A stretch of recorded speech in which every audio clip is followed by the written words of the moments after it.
അടുത്ത തെരഞ്ഞെടുപ്പിൽ ഏതൊക്കെ ചിഹ്നത്തിലാ ഈലാമ്പേച്ചി അല്ലേ, എലിപ്പത്തായം, നീരാളി, ഈ ചിഹ്നത്തിൽ മത്സരിക്കേണ്ടി വരും. ഞാനൊരു നിർദ്ദേശ ഭേദഗതി കൂടി ബാലനെ അറിയിച്ചു. ഈലാമ്പേച്ചിക്ക് ഏറ്റവും പറ്റിയ ഒരു കൂട്ടെന്ന് പറയുന്ന മരപ്പെട്ടിയാണ്. മരപ്പെട്ടിയാണെങ്കിൽ മുഖ്യമന്ത്രിയുടെയും മന്ത്രിമാരുടെയും വീട്ടിൽ അവരുടെ ഉറക്കം കെടുത്തിക്കൊണ്ടിരിക്കും.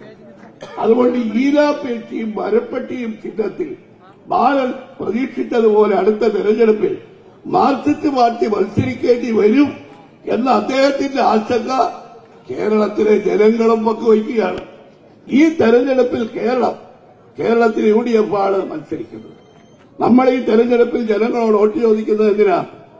ഇന്ത്യയെ രക്ഷിക്കാൻ, ഇന്ത്യയുടെ ജനാധിപത്യത്തെ രക്ഷിക്കാൻ, ഇന്ത്യയുടെ മതേതരത്വത്തെ രക്ഷിക്കാൻ, ഭരണഘടനയെ രക്ഷിക്കാൻ, അല്ലേ? മാർക്സിസ്റ്റ് പാർട്ടി വോട്ട് ചോദിക്കുന്നത് എന്തിനാണെന്ന് നമ്മുടെ പ്രിയപ്പെട്ട മാർക്സിസ്റ്റ് പാർട്ടിയുടെ നേതാവ് ബാലൻ പറഞ്ഞു.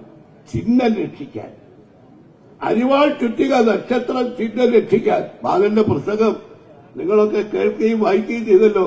ബാലൻ എന്താ പറഞ്ഞത്?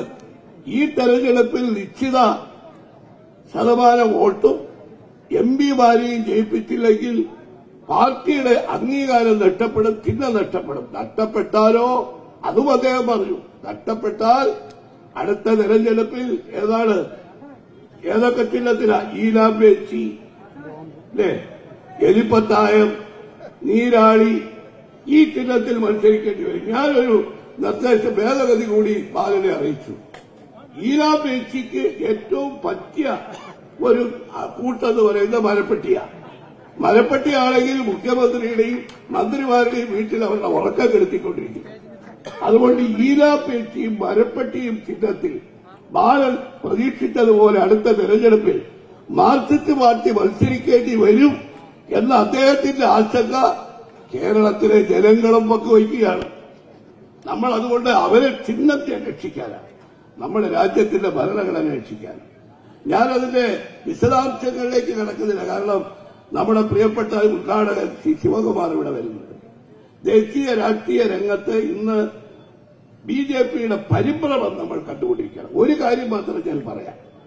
കോൺഗ്രസിന്റെ പ്രകടന പത്രിക ഇന്നലെ പുറത്തിറക്കിയപ്പോൾ നമ്മുടെ മുഖ്യമന്ത്രിക്ക് ആ പ്രകടന പത്രികയിൽ ഒരു വലിയ കുറവ് അദ്ദേഹം ചൂണ്ടിക്കാണിച്ചു. അദ്ദേഹം പറഞ്ഞത് പൌരത്വ നിയമം ഭേദഗതിയെക്കുറിച്ചൊന്നും പറഞ്ഞില്ലല്ലോ. വ്യക്തമായ മറുപടി ശ്രീ വേണുഗോപാൽ തന്നെ ഇന്നലെ പറഞ്ഞു. എന്താണ്? പാർലമെന്റിൽ ചർച്ച ചെയ്യാതെ ഉണ്ടാക്കിയ കരിനിയമങ്ങൾ, മുഖ്യമന്ത്രിക്ക് പൌരത്വ നിയമത്തിന്റെ കാര്യത്തിൽ മാത്രമേ മുഖ്യമന്ത്രിക്ക് താൽപര്യമുള്ളൂ. കോൺഗ്രസിന് അതിനേക്കാൾ കൂടുതൽ 3 നിയമങ്ങൾ റദ്ദാക്കുമെന്ന് കോൺഗ്രസ് ഈ നിയമങ്ങൾ റദ്ദാക്കുന്നതിനെക്കുറിച്ച് പറഞ്ഞിട്ടുണ്ട്. എന്താണ്?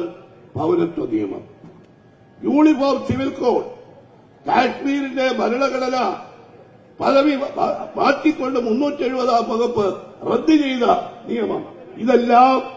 ഇതെല്ലാം പാർലമെന്റിൽ വേണ്ടത്ര ചർച്ച ചെയ്യാതെ പാർലമെന്റിലെ ഈ മുഴുവൻ കക്ഷികളുടെയും അഭിപ്രായങ്ങൾ ആരായാതെ മൃഗീയമായ ഭൂരിപക്ഷം ഉപയോഗിച്ച് പാസാക്കിയ കരിനിയമങ്ങളാണ്. UDF നമ്മുടെ ഇന്ത്യ സഖ്യം അധികാരത്തിൽ വന്നാൽ ആദ്യം ഈ നിയമങ്ങൾ റദ്ദാക്കും. അതിൽ കൂടുതൽ മുഖ്യമന്ത്രിക്ക് മറുപടി വേണോ?